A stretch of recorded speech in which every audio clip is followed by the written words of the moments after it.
All right, we are back. Welcome to the Sports Mashup number 70, July 27th, 2022.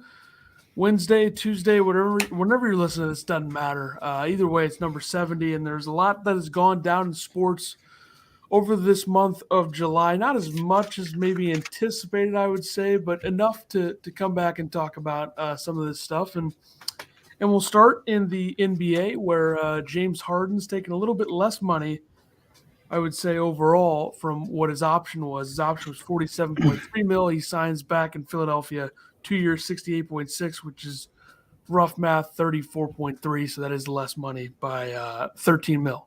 But he had said after, weeks after he declined the offer or the option, that he would take less if they could get more players, more key players. So I don't know who they added, but he signed a contract. Yeah, he took less. So props to him for that. Wizards' Bradley Beal declined a $36.4 million option that I believe he signed a Supermax extension after that. So they got that done. Then you had kind of a trade that we all felt that Rudy Gobert would get moved this summer, and it did eventually happen. He goes to the Timberwolves for Malik Beasley, Patrick Beverley, Jared Vanderbilt, Leandro Baldro, number 23 pick from the draft, Walker Kessler, and 4 first-round picks, unprotected 23, 25, and 27, and a top 5 protected in 2029. Danny Ainge's first real move since becoming the Jazz CEO. And that's an unprotected in 2023, 2025, and 2027. So who knows what round, or those are all first rounders. Yeah, this screams a little bit of overpayment to me. I feel like this made it to where if Kevin Durant's going to get traded, it's going to be way, way more than this. Because, I mean, Gobert's value is not Durant's value. I don't care what their age is. I don't care what their contract situation is. That's why the Nets need to get, at least 4 firsts and better players and pick swaps as well. That's why the Nets need that.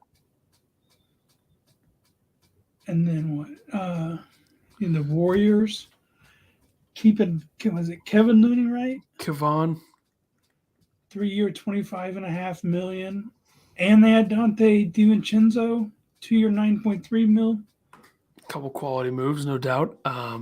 Which, I mean, he thought he was getting sandbagged in Sacramento, so he wouldn't get enough money. Yeah, but this is a good bench piece for the Warriors, I would say. Yeah, because who they lose? They lost one of their bench. Did Gary Payton go somewhere? That sounds right. Yeah, I don't know for sure. Then you had the Suns extending Monty Williams' contract. You also had Booker signing a Supermax, and then you had the DeAndre Ayton matching the max deal for him, so he's sticking around. That's pretty much what the Suns have done this summer. And as much as, I wanted Kevin Durant to be a Sun, that just doesn't look like it's going to happen at this point. It's unfortunate. We all know he wants to be there in Phoenix, but he's not gonna. So what can you do? No, and then you had the Hawks and Spurs made a trade. The Hawks get, is it DeJounte or Deontay? DeJounte Murray. And the Spurs get Danilo Gallinari and 3 first-round picks in 2023 via the Hornets. Or get 3 first-round picks 2023 via the Hornets, and then 2025 and 2027. And then the Hawks also made a trade with the Kings. The Hawks get Justin Holiday, Mo Harkless, and a top 14 projected pick in 2024. The Kings get guard Kevin Huerter. Yeah, I think the Hawks have been pretty solid this offseason. I think the Murray pickup is big time. Put him in the backcourt with Trae Young. That'll be a very good backcourt. And their front court is never really a concern with Capella and Collins. So I think that this is a very good Hawks team. Yeah, and then you get Justin Holiday to be the backup point guard and Mo Harkless to be the 4 or the backup 4. Yeah. The Celtics and Pacers made a trade. The Celtics get Malcolm Brogdon, and the Pacers get a 2023 first-round pick and 5 players, which they hadn't named the 5 players. It's kind of bizarre, but I like the pickup for Boston. The Bulls, Zach LaVine, agreed to a 5-year, $215 million deal. Pacers signed free agent center Jalen Smith to a 2-year, $9.6 million deal. Former Suns top 10 draft pick. Bust. The Wizards and the Nuggets made a trade. The Wizards received Will Barton and Monte Morris. The Nuggets received Kentavious Caldwell-Pope and Ish Smith. I think this helps the Nuggets because they always end up needing depth at the guard position. I thought Monte Morris was good for them, but maybe so was Will Barton. Yeah, maybe just one of those throwaway trades. Try to shift things a little bit. And then lastly wrote Kevin Durant, ? Are Nets asking too much? Where does he go? For a team that shouldn't have any leverage, I think they are asking too much. But I also think that with Kyrie Irving returning, I think there's more of a chance that Durant sticks around this season. Well, it was like the day after or the day of Kyrie opted back into his offer. I think it was the day after. When KD was like, let's seek a trade. And we all know he wants to go to Phoenix, but that's just not going to happen right now. So, who were other teams? Miami, Toronto, Boston. And Boston, they wanted like Jalen Smith, Marcus Smart. You would think that the Nets would want to trade him to the West. You would think the Nets would want to trade him to the West, which would mean that Phoenix is like the only team that's actually was in on him from the West. You wouldn't think they want to trade him to Boston or Toronto or Miami. No. I don't even know if he'd fit in Miami's offense. I think it depends on who Miami gives up. Like, do they have to give up Bam Adebayo in that deal? That changes things. I would think that deal would be revolved around Tyler Hero. But the other problem for the Nets is like they're asking for players where if the team that trades for Durant traded one of those players like an Adebayo to Brooklyn, then what is the point of Miami making that deal? Like why? Like the same thing with this whole Suns rumor. Like why would they trade Devin Booker to get Kevin? Like what are the Nets doing in that regard? It just seems dumb. And if KD had a no trade clause, this would change everything, but he doesn't. And then when asking Boston for Jaylen Brown, Marcus Smart, and like 3 other players and draft picks. That's why I think a deal for the Nets should be revolved around draft picks, and then it should be revolved around a young player that's not a core like top 3 for the other team. So like that's why them not wanting DeAndre Ayton kind of makes no sense to me. Like that would have been perfect for the Suns to be able to move Ayton to Brooklyn with a lot of picks and a couple other pieces, like maybe a Cam Johnson or somebody off of their bench to throw to Brooklyn. I don't understand why they didn't have any interest in that deal. Like the Suns aren't going to give you Chris Paul. They're not going to give you Devin Booker. They're probably not going to give you Mikal Bridges. So look elsewhere after that. No, but then who plays your 5? It wouldn't. If you had Kevin Durant, you would have an extremely good 4, and then you could just throw. They brought back Bismack Biyombo.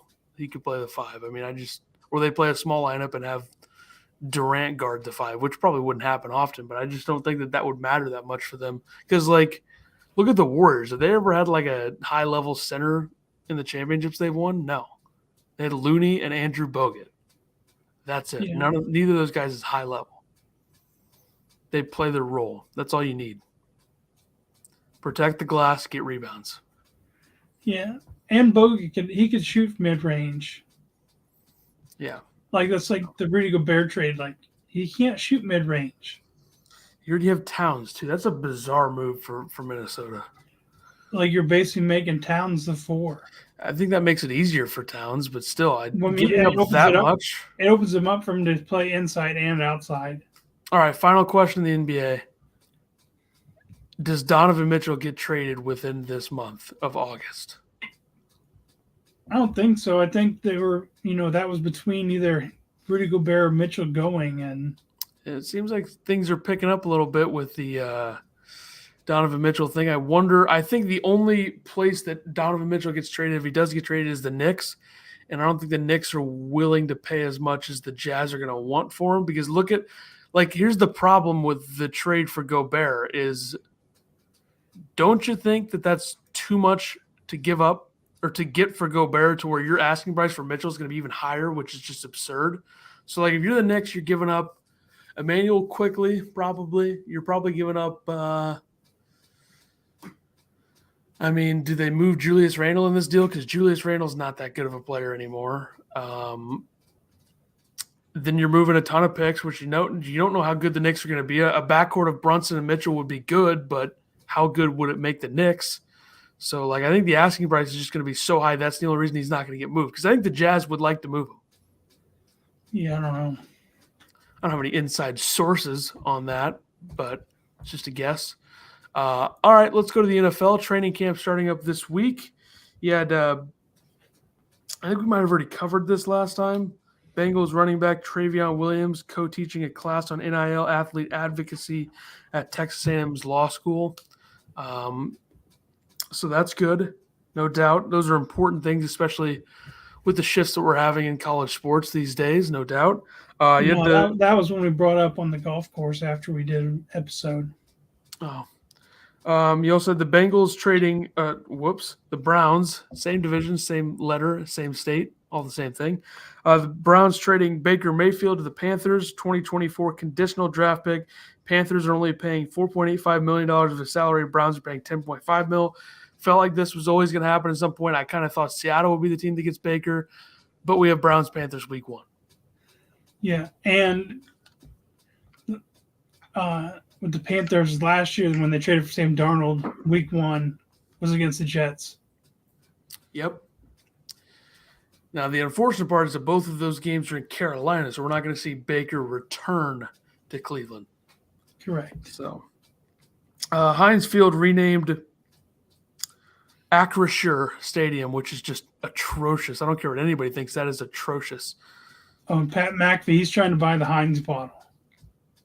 Good. I mean, that is atrocious. That's like there's certain stadiums, I don't care what the corporate sponsor BS is or anything, it's got to stay. Like, that's why I'm so happy that Lambeau Field is just Lambeau Field. No corporate sponsor BS. Well, listen to Pat, like, it's been a whole new board since 2019 for Heinz. And they were on a year-to-year basis. And this was like a big long-term deal, like the Syracuse deal. Yeah, they're ridiculous. Let's do the Jimmy G thing real quick. 49ers give him the okay to seek a trade. Are they done with him? Is he going to start? I tend to lean towards Trey Lance being their week 1 starter no matter whether Jimmy G is there or not. Yeah, I think I read an article right before we did this saying that they were given the keys to Trey Lance. Where's Jimmy G going to go? Seattle? I feel like that's the only place. Yeah, or, I mean, I've heard the Bucks sending a bunch of players to the Niners to be the replacement for Brady. Yeah, I just don't see that. Oh, no, because then he wasted a draft pick last year drafting Kyle Trask from Florida. And you know that Brady doesn't want to have Jimmy G behind him again with how it went down in New England. Yeah. Speaking of Tampa, they signed Kyle Rudolph, 1-year deal. They signed Julio Jones, 1-year deal. Kyle Rudolph, I still think fairly useful. Julio Jones, I highly doubt he's a big part of their offense. No, and then like looking at their depth chart, they have Mike Evans, Chris Godwin, Russell Gage, Julio Jones, Rashad Perriman, and then they've been high on Jalen Darden all summer, and then they still have Tyler Johnson and Skyler Miller and Cyril Grayson Jr., the speedster from LSU. This kind of feels like just trying to prevent Julio from going to like the Rams or Packers. Kind of how I feel. That, and you don't know when Godwin's going to be able to return. That's true. So they may use him early in the season, and then on certain situations towards the end when Godwin's back. He's just so injury prone at this point where it's like, I don't know if there's a point. Like, I feel like goal line, or red zone, you have him and Evans and Godwin, and then Rudolph or Cameron Bray. It'd be hard to guard. Yeah. Definitely. The NFL hired David Highhill as the first executive dedicated to sports business or betting business, named VP and general manager of sports betting, the league's first position, solely overseeing its businesses in the legal sports betting industry. Step in the right direction. Yeah. The Bears get wide receiver N'Keal Harry for a 7th-round pick from the Patriots. So added receiver depth to the Bears, which they made a splash getting receivers in the offseason. N'Keal Harry stinks. No, but they got – which guy do they get from the Packers? Equanimous St. Brown. And then they got somebody else. I don't know. The Browns signed quarterback Josh Rosen to a 1-year deal. So All right. I'm guessing this is thinking Deshaun Watson's going to be suspended for however many games. So then they at least have Jacoby and then Rosen as the backup until Watson can play. Yep. And the Cardinals sign quarterback Kyler Murray. Or they extend him. He becomes the richest quarterback in NFL history. 5-year, $203.5 million extension. Now signed through 2028, $160 million guaranteed. Which Deshaun's was $203 million, but it's all guaranteed. That's a lot of money. His contract does mandate film study. Good. Get him in the film room. And then there were some football things. Top 10 fastest players. Who do you think number 1 is? I mean, I would think Tyreek Hill, but I don't know. That would be correct. Number 2 is Kayvon Barnes, cornerback for the Panthers. 3 is Quez Watkins, the receiver for the Eagles, which I think we talked about him a couple weeks ago. He was like the hurdler.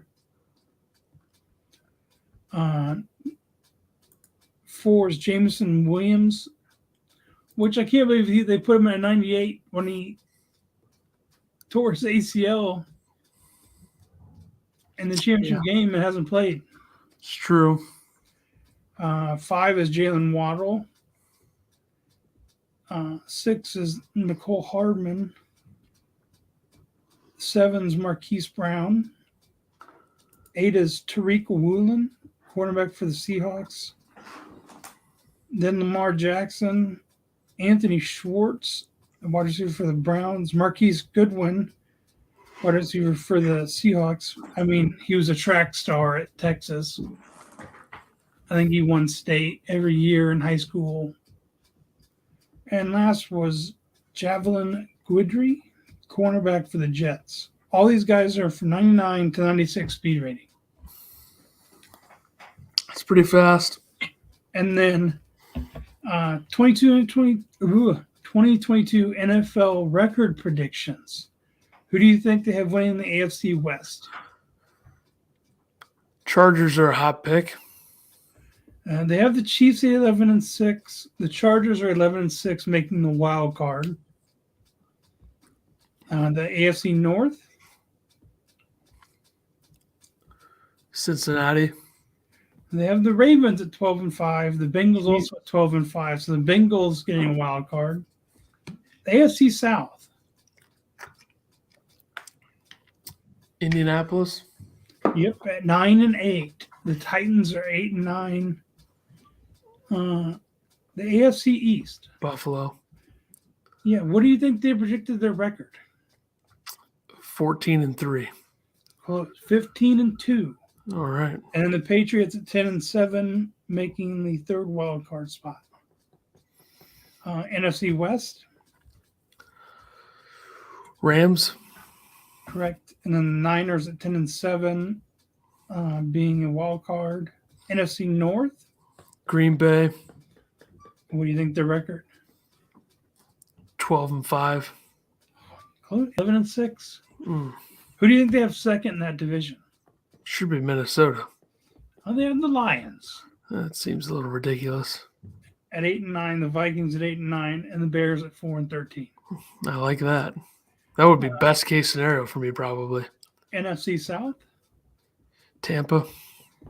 Yep, at 13-4. The Saints at 9-8, making a wild card. NFC East.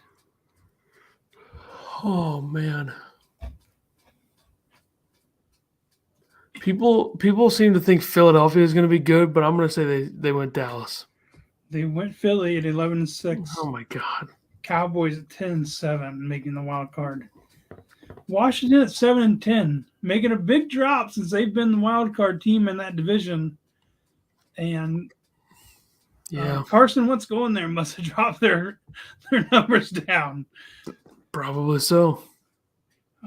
The worst record is the Texans at 3-14, and then the Bears, and then there's 3 teams at 5-12. They have the Browns at 16-11. I don't think they're going to be good this year. Yeah, I would agree with that. Oh, the Falcons were the worst. Sorry, they're predicted 2-15. Yeah, they're going to be bad. I mean, they have no receivers. No real quarterback. I don't think Mariota's that good. And their best running back is a receiver. Well, they do have Drake London. And the tight end. Kyle Pitts. Yeah. There's some weaponry there, just not enough to be a good football team. Well, who's their starting quarterback? Mariota, right? Yeah. Yeah. Not great. But then their best running back is their receiver and kickoff returner. And Cordell Patterson. Yeah. Not what you want to see. Nope. All right, golf. Since we have been off, we had the John Deere Classic. The winner was JT Poston. First 1.3 million, shot 21 under, which we talked about before that was going to be a double-digit, possibly over 20 to win it.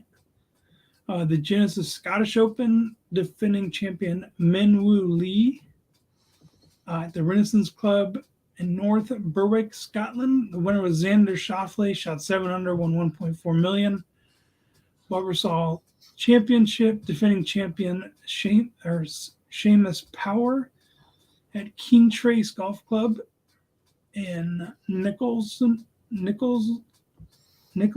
Kentucky. Winner was Trey Molinak, shot 25 under, won $666,000. The Open Championship, defending champion Colin Morikawa at St. Andrews Links, the old course. Winner was Cameron Smith, shot 20 under, won $2.5 million. Pure class from Cam Smith. Shot a 64 on Sunday, a 30 on the back nine. Just very impressive. And another close call for Rory. Couldn't get it done. And people wonder if that was the last time that Tiger walks the old course. Seems likely. He did have the standing ovation of him walking over the bridge, I think on 17. Yes. And him tipping his cap and everything. So you never know. And then you had the Barracuda Championship, defending champion Eric Van Rooyen at Tahoe Mountain Club, Old Greenwood Course in Truckee, California. Winner was Chaz Reavy, said plus 43. Stable for scoring. It was like you got points for 2 points for birdie, 1 for par. Yeah. Won $666,000. Past weekend, you had the 3M Open. Defending champion was Cameron Champ at TBC Twin Cities in Blaine, Minnesota. Winner was Tony Finau, shot 17 under, won $1.4 million. And then this weekend, you have the Rocket Mortgage Classic, defending champion Cam Davis at the Detroit Golf Club in Detroit, Michigan. Yeah, we'll make our picks for that later. And now we go to college sports / college basketball, where UCLA and USC have agreed to join the Big Ten in 2024. So geography continues to be thrown out the window for conferences. I think we should just stop pretending that it matters. And there we go. Yeah, because now you have east all the way East Coast to all the way West Coast. You'll have a Rutgers playing in California and California playing in New Jersey. Yeah, my thoughts are Well, whatever at this and point. Maryland. I just think whatever at this point. And then with the split in football, do they split them or do they put them? They rearrange it. I don't know. I don't know how they're going to do that. One thing I do know is I would not be surprised if we see Gonzaga end up in the Big East. I would not be in the surprised. Big East. Yeah. Well, I know before I had that's a said non-football I had conference. said they should join the Pac-12, but they don't have football. But And we all know the Pac-12 is going to die soon anyway. maybe half or some of the WAC join the Pac-12. No. I think the remaining teams in the Pac-12 for the most part right now are going to go to the Big 12 or something similar, and the Pac-12 is going to be gone, be my guess. And then you had, speaking of Pac-12, Sean Miller to coach at Xavier. Is the controversy with him over? I don't think we're going to think about it very much when we see him at Xavier. I think there's been a lot of examples of guys who have had issues at other places and then move on and then get another job, and we kind of forget. Kelvin Sampson's one of those guys. So, yeah, I don't think we're going to think about it that much. And then Gonzaga and Michigan State will play on the deck of the USS Abraham Lincoln on November 11th. Always love these types of games. That'll be fun. November, starting month of college basketball in November, there's going to be a lot of great events as is the usual. Wasn't there an issue before? Wasn't it like North Carolina, Michigan State played on the deck of a ship and they had issues with the condensation on the ship and stuff? I don't remember. Sounds right, though. There was a bunch of people slipping and everything. They couldn't keep the floor. And then, like, is it not going to, have a little bit of wake into it? Yeah, I'm not sure. I guess we'll find out. And then baseball. We had the All-Star game last week. The NL starters.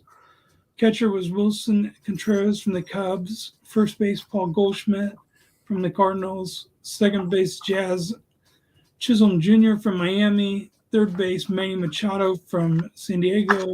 Shortstop, Trey Turner from the Dodgers.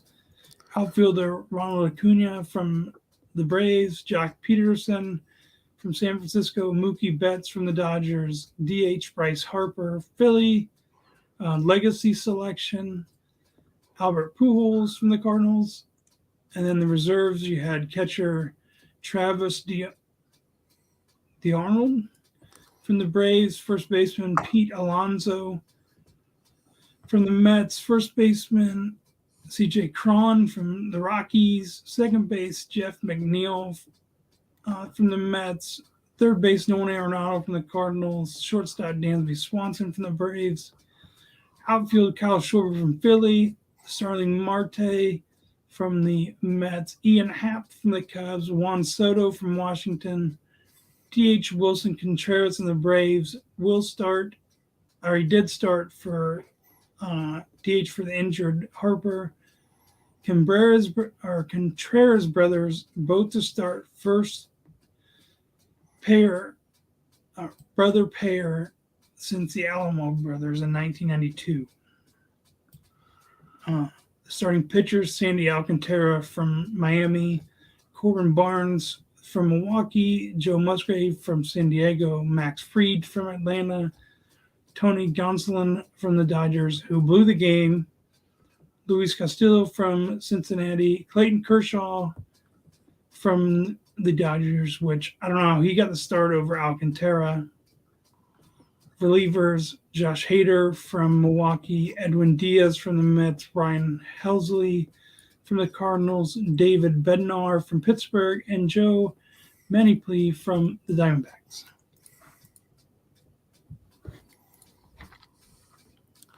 Well, the NL never wins, so now we go to the winning team.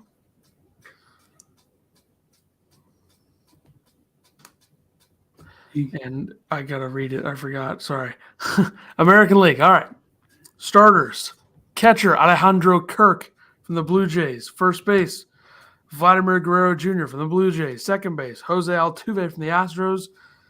Third base, Rafael Devers from the Red Sox. Shortstop, Tim Anderson from the Chicago White Sox. Outfield, Aaron Judge of the Yankees, Mike Trout of the Angels, and Giancarlo Stanton of the Yankees. DH, Shohei Ohtani of the Angels. Legacy selection, Miguel Cabrera of the Detroit Tigers. Reserves, catcher, Jose Trevino of the Yankees. First base, Luis Arraez, I don't know how to pronounce that, from the Twins. Second base, Andres Jimenez from the Guardians. I almost said Indians. That would have been a close call, but I said it anyway, apparently. So, and Jose Ramirez, third base, also from the Guardians. Xander Bogart from the Red Sox. Outfielders, Byron Buxton from the Twins, Kyle Tucker from the Astros, George Springer from the Blue Jays, Andrew Benintendi from the Royals, and Julio Rodriguez from the Mariners. And then DH Jordan Alvarez of the Astros.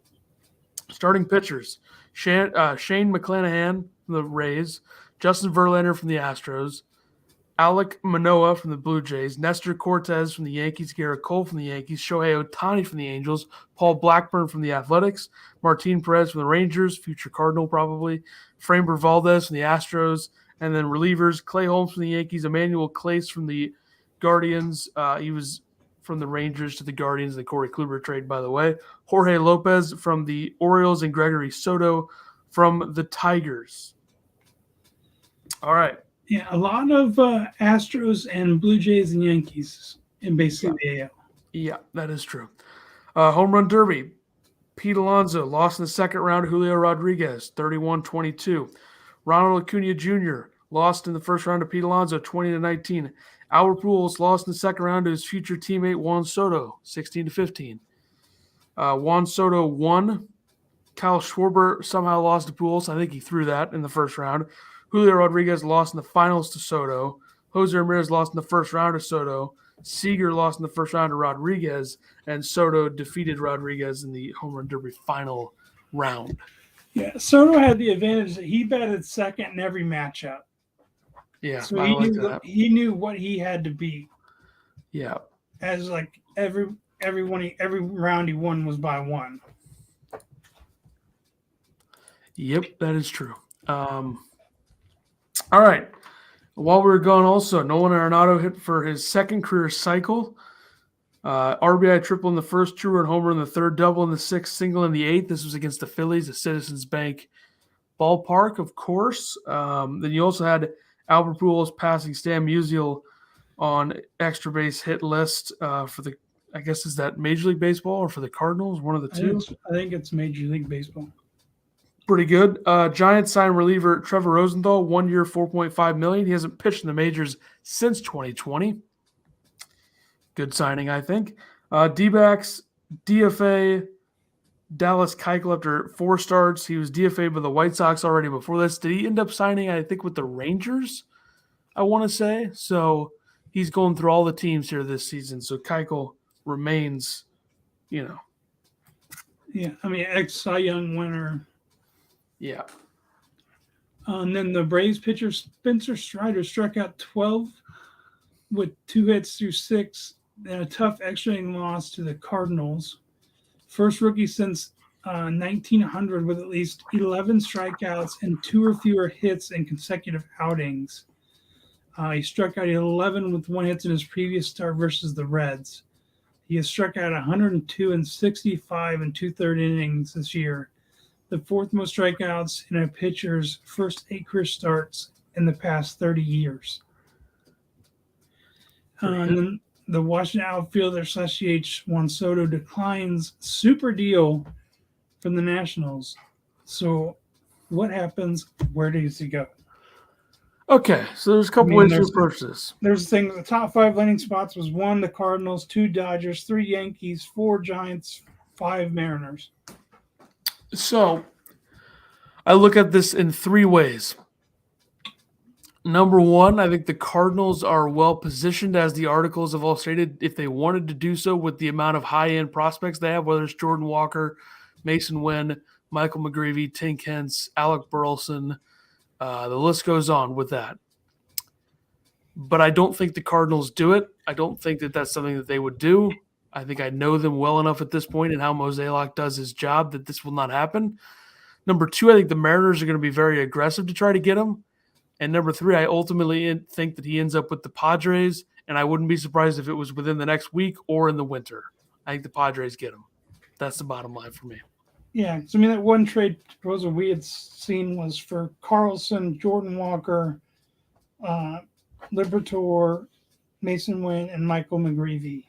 The Cardinals 1, 2, 4, and 6 prospect. I mean, you take Carlson out of that deal and throw in like Bader or somebody else, because I think Carlson could be the center fielder of the future.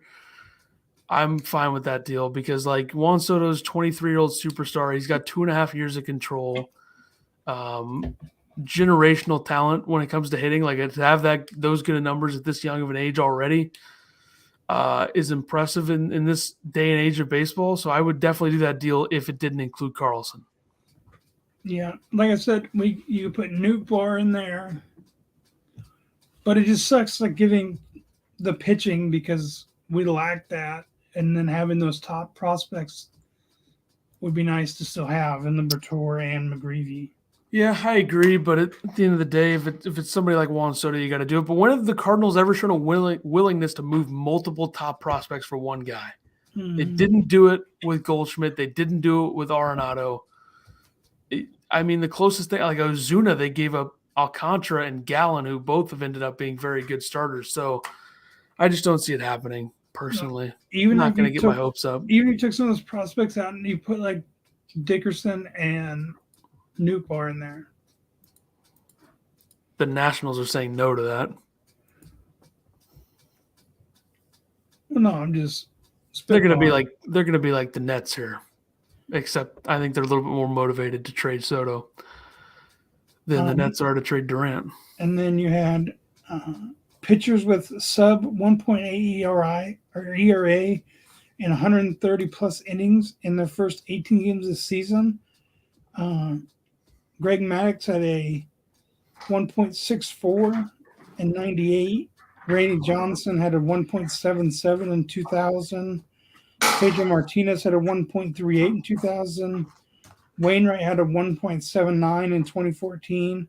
Sandy Alcantara has a 1.73 so far. Pretty good. And then you had the draft. Number 1 was Jackson Holliday, Matt Holliday's son. 2, Drew Jones, and the son of Andrew Jones. Was it Jackson Holliday went to the Orioles? Yep. And where did Drew go? Arizona. So, and then what was it? The McGuire's son went to the Cubs. I guess. I don't know. I think so. Oh, and then I've seen this. Jason Varitek, the captain, former of the Red Sox, only player to play in the Little League World Series, College World Series, Major League Baseball World Series, Olympics, and World Baseball Classic. Only Red Sox player to punch A-Rod in the face. Yep. Has played in more postseason games than any other Red Sox player in team history. Only player in MLB history to catch 4 no-hitters. Those are good numbers, I would say. Man, he's 50 years old already? My God. Who? Jason Varitek. Yeah. I mean, when did he start playing? 97 to 2011. 15 years. Yep. Players of the week. Easily. Paul Goldschmidt. 4 homers, 7 RBIs, 1,885 OPS, enough said. I picked the Yankees outfielder / DH Aaron Judge, 9 for 19, 6 runs, 2 doubles, 4 home runs, 11 RBIs, 3 walks, but he has had 6 strikeouts. Maybe the 2 MVPs in both leagues this year. These 2 right here. Could be. And then I saw be the case. One color of Stanton's going to the IL for Achilles tendonitis. But as of right now, combined, they have like 61 home runs between the two of them. Yeah, Judge has most of them. He has 37. Stanton has 24. Yeah. Yep. On to NHL. Yep. Real quick with the draft, just a couple takeaways. Shane Wright falling from 1 to 4, going to Seattle. Montreal takes a shot with Urha Slafkovsky, the number 1 pick. The number 2, Simon Nemeth, goes to the New Jersey Devils, so they pass on Wright. And then number 3, Arizona, goes Logan Cooley, a center from the U.S. National Development Program. So Shane Wright falling to 4 is surprising, but Seattle's got to be thrilled to get him there. Other than that, I don't really have much in the draft. I think that was really the one big storyline. And then you had obviously a couple of trades, whether it was Alex DeBrincat going from Chicago to Ottawa on draft day for the 7th pick. And then you had Kirby Dach going from Chicago to Montreal. You had Alexander Romanov going from Montreal to the Islanders. So that was about it in terms of the draft. And now we move on to the Lightning re-signing Nick Paul. 7 years, $22.05 million, a big deal there for a depth piece that was very good for them in the playoffs. Also, they re-signed Eric Chernak, Mikhail Sergachev, and Anthony Cirelli to 8-year deals each. So the Lightning really tying up a lot of money in their current roster and a lot of years on those deals as well. So we'll see what works out. They won 2 cups doing it, so I don't know. The Penguins brought back Ricard Raquel, 6-year deal, $5 million per year. They also did bring back Evgeny Malkin, 3 years. Was it 6.5 or something? So, and then what was that Johnny Gaudreau thing? Yeah, you wrote it at the bottom, and I wrote it at the top, but we'll just cover it now.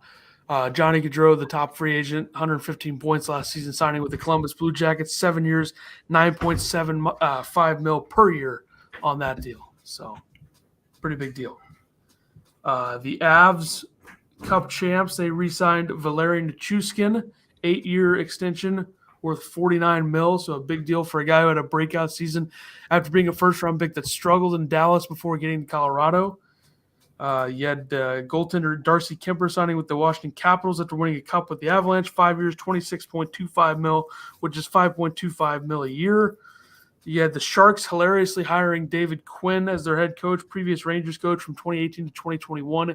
They fired Bob Bugner late, and then this whole big move is for David Quinn. That seems dumb for San Jose from my perspective on that. And this was when the Rangers were, as you quoted, figure skaters. Yep. That's when they were that, and we'll see if the Sharks become that. The Sharks are going to be really bad this season, so we'll see how that pans out for them. Trade between the Panthers and Flames. Big names coming off of career seasons. We knew Matthew Tkachuk would go after Gaudreau went, and Tkachuk goes to Florida. The Flames get Jonathan Huberdeau at 100 and 15? Did he have 115 or 112 points last season? Mm-hmm. Mackenzie Weegar, who's a very good defenseman. Prospect Cole Schwindt, and a lottery-protected first-round pick in 2025. So,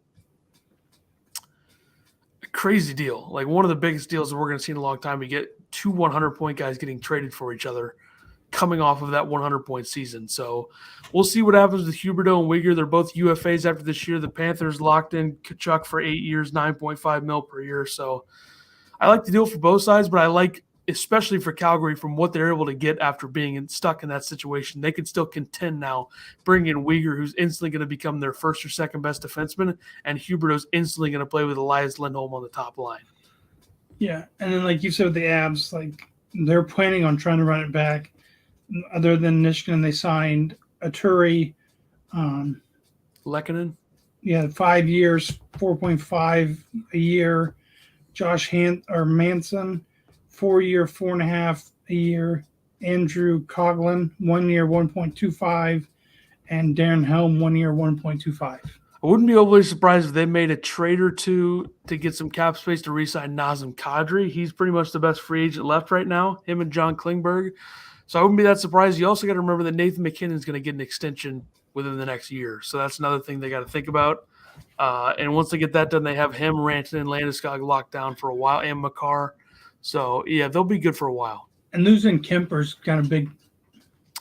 Yeah, I think they're going to rely a little bit less on goaltending. They bring in Alexandria Georgiev from the Rangers in a trade.